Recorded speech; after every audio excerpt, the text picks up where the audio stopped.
जय भीम, जय मूल निवासी साथियों।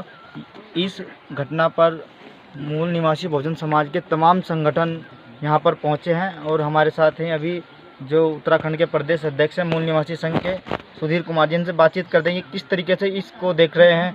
आज जातिवाद इतना चरम सीमा पर बढ़ रहा है कि खाना खाने से किसी की हत्या की जा रही है। सर बताइए। हाँ, हम परिवार की जो स्थिति देखी और जिस दयनीय स्थिति में वो फिलहाल हैं, आखिरकार इसका जिम्मेदार कौन। हम ये देखते हैं कि भारतीय संविधान अब से 70 सालों से 71-72 सालों से हम आज़ादी का जश्न मना रहे हैं। हम ये देख रहे हैं कि आज तक भी मूल निवासी बहुजन समाज क्या आज़ाद हुआ। इसमें कहीं दोहराए नहीं है। आज़ादी तो मिली लेकिन मूल निवासी बहुजन को अभी तक भी नहीं मिली। भारतीय संविधान समानता की बात करता है लेकिन उसका दिन प्रतिदिन उल्लंघन हो रहा है और उल्लंघन करने वाले लोगों को बिल्कुल भी सज़ा नहीं हो पा रही है। इसमें कहीं ना कहीं कोई कमी ज़रूर है। हमारा यहाँ पर मिलकर परिवारजनों से जानने में ये आता है कि शासन द्वारा कोई भी प्रतिक्रिया नहीं दी गई है। जितनी सारी जानकारी जो मिली है उन सारी जानकारी को लेते हुए जिस तरीके से हत्या का इसका अंजाम दिया गया, आखिरकार इस पर तो कड़ी से कड़ी कार्रवाई होनी चाहिए थी। आखिरकार देश के नागरिक हैं, हम भी इस देश के रहने वाले लोग हैं, हमें उस तरह से क्यों देखा जाता है। आखिरकार क्या भारतीय संविधान को अपमानित करते रहेंगे?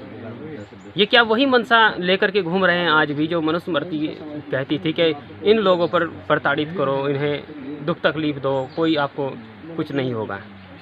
हमें भारतीय संविधान समानता का अधिकार देता है और इस देश के सभी नागरिकों को उसकी हर एक बात को मानना चाहिए। हम मूल निवासी संघ के लोग परिवारजनों से मिलकर उनकी आवाज़ को बुलंद करने आए हैं। अगर उनको इंसाफ नहीं मिलता है, देखिए बहुजन समाज को इंसाफ मांगने की ज़रूरत पड़ रही है। ऐसा कौन सा शासन है वो जिसमें मांगने की ज़रूरत पड़ी? मांगने की तभी ज़रूरत पड़ती है जब इंसाफ नहीं मिलता।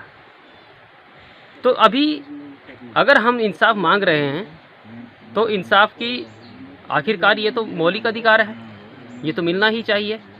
अगर ये नहीं मिल पाता है तो हम मूल निवासी संघ के लोग जन आंदोलन करेंगे।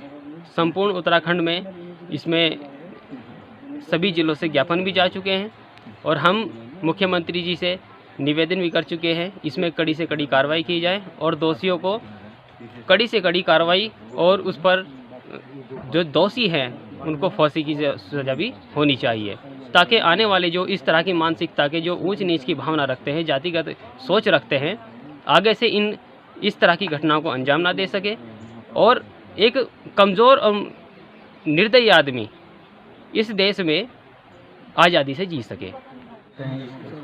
धन्यवाद MNTV नेटवर्क को। परिचय।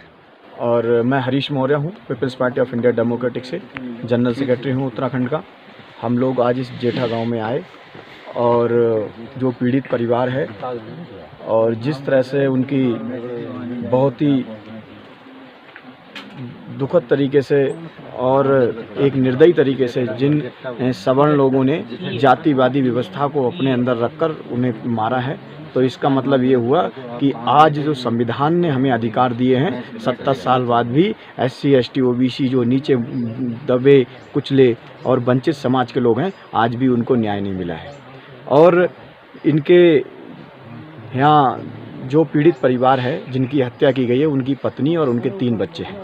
जो बड़ी बच्ची है वो 17 साल की है, BA में पढ़ रही है, ग्रेजुएशन कर रही है। साथ में जो बच्चा है संजय नाम का, वो 15 साल का है। छोटा बच्चा 12 साल के लगभग है। तो हम ये people's party of India democratic ये चाहती है कि प्रशासन से ये मांग करती है कि जो बच्ची है वो पूरी अंडर ग्रेजुएट है, उसको सरकारी नौकरी और बच्चे को भी सरकारी नौकरी दे। और प्रशासन के द्वारा जो भेदभाव की व्यवस्था, जो लोग सवर्ण जाति के लोग ये देश में ऐसे लगातार कांड आ रहे हैं और इस तरह की जो जितनी तरह की विचारधारा लोग रखते हैं, उनको जल्दी से जल्दी प्रशासन कार्रवाई करे और उनको फांसी की सज़ा दी जाए। अगर प्रशासन इस पर ढिलाई करता है, अगर कार्रवाई नहीं करता है, तो people's party of India democratic पूरे राष्ट्रीय स्तर से सब जगह आंदोलन करेगी और उग्र आंदोलन भी कर सकती है, क्योंकि ये हमारे इस मूल निवासी समाज के लिए ये उनका मौलिक अधिकार भी है और ये प्रशासन उत्तराखंड सरकार से मांग भी है कि आपके ये संविधान में राज्य के नीति निर्देशक तत्वों में भी संविधान ने आपके जो इस उत्तराखंड के वासी हैं उनकी रक्षा करना और उनके स्वास्थ्य, शिक्षा और इस तरह की व्यवस्थाओं को उनके आपको देखना पड़ेगा। और प्रशासन ध्यानपूर्वक, मेरी अपील फिर प्रशासन से करता हूँ कि वो ज़्यादा से ज़्यादा अधिक से जल्दी करके उन लोगों को न्याय दिलाए और जिन्होंने इस तरह की उनके साथ में भेदभाव किया है उनको जल्दी से जल्दी फांसी सजा दिलाए। नहीं तो पीपल्स पार्टी ऑफ इंडिया पूरे उत्तराखंड में आंदोलन करेगी, पूरे देश में भी हम लोग जहाँ जहाँ हमारी यूनिटें हैं हम वहाँ आंदोलन करेंगे। जय हिंद, जय मूल निवासी। मैं आर्यन द्वारे, जनरल सेक्रेटरी मूल निवासी कर्मचारी कल्याण महासंघ उत्तराखंड। आज मैं ये गांव जेठरा पार्टी ब्लॉक चंपावत में इस गरीब परिवार का मुखिया जो बेचारा अपनी रोजी रोटी के लिए केदारनाथ में काम करता था और जिस दुकान में काम करता था उसी दुकान के मालिकों की शादी में बारात में गया था, उसमें उसकी निर्मम तरीके से हत्या कर दी गई है और उसके शरीर पे तमाम चोट और घाव के निशान हैं। और इस संबंध में हमारे द्वारा राजनेताओं के थ्रू और स्वयं के द्वारा एसएसपी चंपावत से भी बात की गई है। उन्होंने मुझे आश्वासन दिया है कि मैं दोषियों को सज़ा दिलाऊंगा और मैं दोबारा एसएसपी साहब से वार्ता करूंगा। साथ ही कल हमारे वामसेप संगठन के द्वारा इसमें एसएसपी महोदय से ज्ञापन दिया जाएगा और वार्ता की जाएगी। और इसके साथ ही साथ मूल निवासी संघ के द्वारा पूरे उत्तराखंड में इस पे ज्ञापन देंगे और उस पर अगर शासन प्रशासन के द्वारा सही प्रतिक्रिया नहीं दी जाती है तो ये उग्र रूप का आंदोलन भी धारण कर सकता है। और हमारे पूरे प्रदेश के कर्मचारी, मूल निवासी कर्मचारी, कल्याण संघ के कर्मचारी इन गरीब और शोषित और पीड़ित परिवार के साथ है और हम लोगों के द्वारा जितना भी हो सकता है हम इनकी पूरी मदद करेंगे। और इस घटना का मैं पूरे उत्तराखंड में निंदा करता हूं। उत्तराखंड में पूरे में फैलाया जाएगा, सभी कर्मचारी इसमें सहयोग देंगे और इस परिवार के साथ भी परिवार को एक नौकरी दी जाए, बच्चे को नौकरी दी जाए, उनकी मिसेज को नौकरी दी जाए। और क्योंकि इनके परिवार में जो व्यक्ति कमाने वाला था, जो परिवार के 3 बच्चे पढ़ते हैं, जो परिवार के रोजी रोटी का जो प्रबंध करता था, वो व्यक्ति रहा नहीं है। इसलिए प्रशासन से, माननीय मुख्यमंत्री महोदय से हमारी यही गुजारिश है जाए और इनके परिवार में एक नौकरी दी जाए। और अगर ऐसा नहीं होता है तो उस पर जो विधिक कार्रवाई होगी और जो हमारा जन आंदोलन होगा, हम हर तरह के प्रयास करेंगे। जय भीम, जय मूल निवासी।